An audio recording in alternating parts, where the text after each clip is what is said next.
À Sainte-Maure-de-Touraine, on vibrait ce matin au son et aux couleurs du drapeau américain. Une bannière étoilée pour se souvenir d'un homme, William L. Pawlowski, lieutenant de l'US Air Force, touché par un tir allemand il y a 77 ans jour pour jour.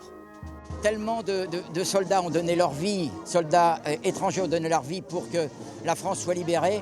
Et nous, à Sainte-Maure, bien sûr, ce soldat a participé puisque nous étions occupés par les Allemands. Cet aviateur, malheureusement, qui faisait partie d'une escadrille de 6, a perdu la vie. Et on voulait marquer ce moment tragique de la vie de ce soldat et pour notre nation et notre pays.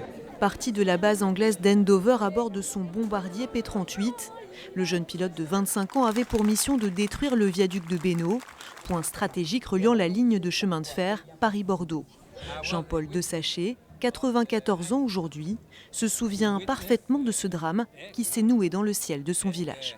J'avais 18 ans à l'époque et ayant entendu les avions, nous sommes montés avec un ami sur le toit de la maison et j'ai assisté au drame, à la chute de l'avion. On a été très attristés de ce décès de cette personne, de ce pilote qui était mort en somme pour nous libérer. C'est quand même poignant de voir un jeune personnage comme ça donner sa vie pour défendre un pays qui n'est pas le sien.